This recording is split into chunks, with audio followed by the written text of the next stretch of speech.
यह उत्तर प्रदेश की सबसे चर्चित यूनिवर्सिटीज में से एक अब टूटने की कगार पर है। क्या हजारों छात्रों का भविष्य खतरे में पड़ सकता है, या फिर यह सिर्फ अवैध निर्माण पर प्रशासन की कार्रवाई है?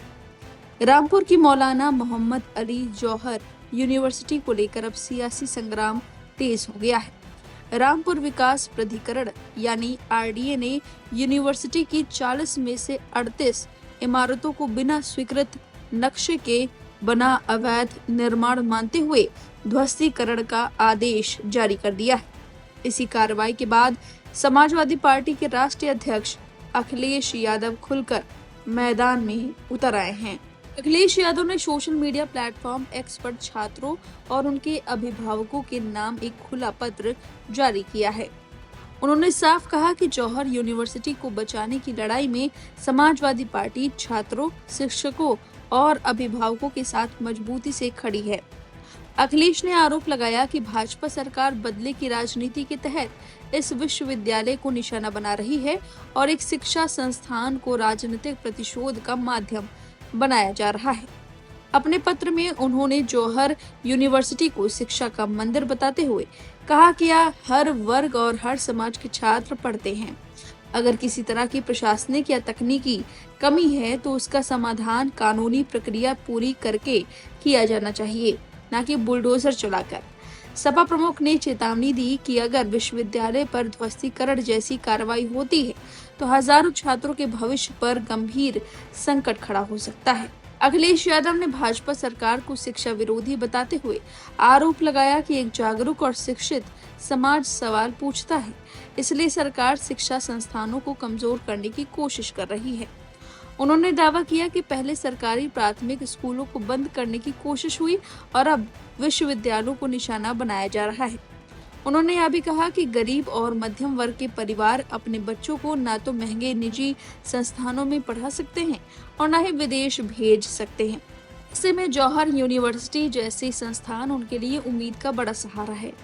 अपने पत्र में अखिलेश यादव ने आरोप लगाया कि दूसरे संस्थानों पर ऐसी कार्रवाई नहीं हो रही, लेकिन जौहर यूनिवर्सिटी के खिलाफ एक तरफा और प्रतिशोध की भावना से कदम उठाए जा रहे हैं। पत्र के अंत में उन्होंने इस पूरी कार्रवाई को अत्यंत निंदनीय बताते हुए कहा कि समाजवादी पार्टी छात्रों, शिक्षकों और शिक्षा संस्थान के हितों की रक्षा के लिए हर स्तर पर संघर्ष करेगी। वहीं दूसरी ओर प्रशासन का कहना है कि यह कार्रवाई स्वीकृत मानचित्र के बिना हुए निर्माण के आधार पर की गई है और नियमानुसार आगे की प्रक्रिया अपनाई जाएगी। अब यह मामला सिर्फ अवैध निर्माण तक सीमित नहीं रह गया है, बल्कि शिक्षा, कानून, राजनीति तीनों के केंद्र में आ चुका है। ऐसे में सबकी नजर इस बात पर है कि आने वाले दिनों में इस विवाद पर अदालत, प्रशासन और सरकार का अगला कदम क्या होगा।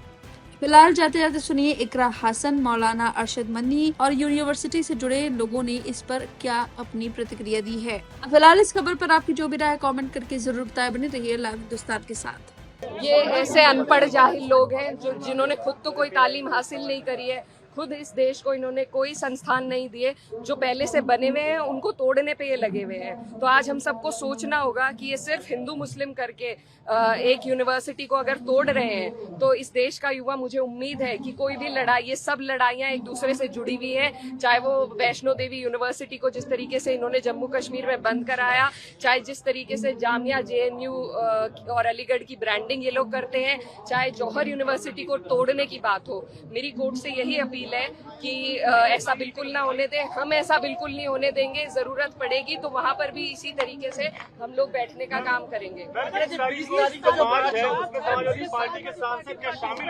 बिल्कुल शामिल होंगे। हमारी पार्टी शुरुआत से इस प्रोटेस्ट के साथ है। लगातार हमारे सांसद रोजाना यहाँ पर आ रहे हैं और 20 तारीख को हम जिम्मेदारी लेते हैं कि कम से कम समाजवादी पार्टी के सभी लोग मौजूद रहेंगे। हमें उम्मीद है विपक्ष के भी सभी लोग आएंगे, लेकिन मैं अपनी पार्टी की तरफ से कह सकती हूँ हम सब जरूर पहुँचेंगे। जी, सदन भी शुरू हो रहा है, क्या इस मुद्दे को पार्टी प्रमुखता से सदन उठाएगी? बिल्कुल उठाया जाएगा। हमारे देश के लोगों ने, युवाओं ने अपनी जिम्मेदारी को पूरा किया है, सड़क पर आंदोलन करके। अब संसद तक इस आंदोलन को ले जाने का काम हम सभी करेंगे। मैं ये कहता हूँ कि वो एक सियासी मसला है। आप ये समझे कि वो सियासी मसला है। आजम खान एक सियासी आदमी है।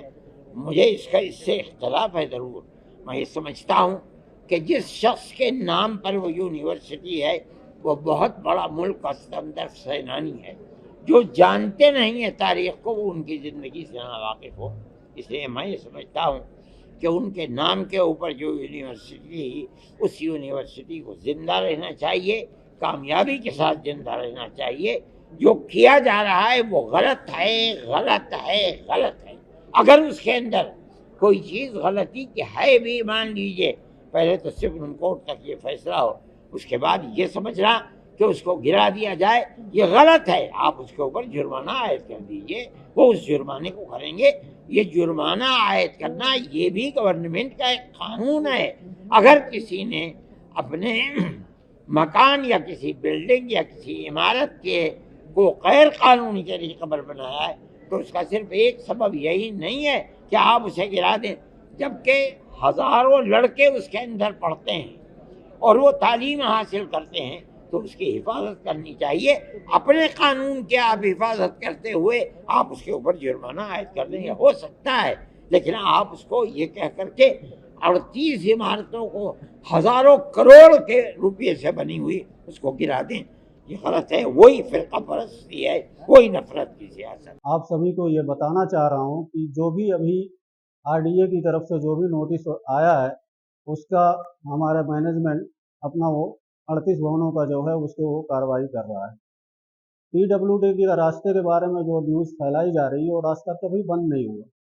सिर्फ इतना है कि यूनिवर्सिटी के सिक्योरिटी इश्यूज की वजह से गेट पर रजिस्टर रखा गया है, जो बाहरी लोग या विजिटर्स जो भी आते हैं ताकि उनकी एंट्री कर दें, क्योंकि अंदर स्टूडेंट हमारे पढ़ते हैं, first year, second year, third year, और सभी स्टूडेंट हमारे यहाँ हैं। हॉस्टल भी है जिसमें गर्ल्स स्टूडेंट रहती है, बॉयज़ हॉस्टल है, जो बाहरी बच्चे हैं उनकी सिक्योरिटी वगैरह की जिम्मेदारी यूनिवर्सिटी की है। इस वजह से बाहरी विजिटर्स या जो भी लोग यूनिवर्सिटी देखना चाह रहे हैं या आना चाह रहे हैं, उनके लिए एक रजिस्टर की व्यवस्था पहले से रखी हुई है जिस पर वो एंट्री करें और यूनिवर्सिटी देख लें। दूसरी चीज़ मैं ये कहना चाह रहा हूँ कि यूनिवर्सिटी के गेट के बाहर जो काउंसलर्स बैठाए गए हैं, मेरी सरकार से ये गुजारिश है कि उन्हें, जो हमारे यहाँ पढ़ने वाले बच्चे हैं, जो एलुमनाई भी हैं, जो बाहर से यूनिवर्सिटी में अपने किसी डॉक्यूमेंट के लिए आते हैं या किसी और चीज़ के लिए आते हैं, उन्हें रोका ना जाए और उन्हें परेशान ना किया जाए, क्योंकि प्रशासन ने इस काम के लिए हमें 20 दिन की इजाज़त दी है, मोहलत दी है। एडमिनिस्ट्रेशन अपना, यूनिवर्सिटी एडमिनिस्ट्रेशन वो अपना काम कर रहा है, ना कोई गेट बंद है, क्योंकि सिक्योरिटी इश्यूज की वजह से गेट का हल्का सा वो बंद करके रखा जाता है और फिर जो भी आता है उसके लिए खोला जाता है और वो लोग जो है वो जाते हैं।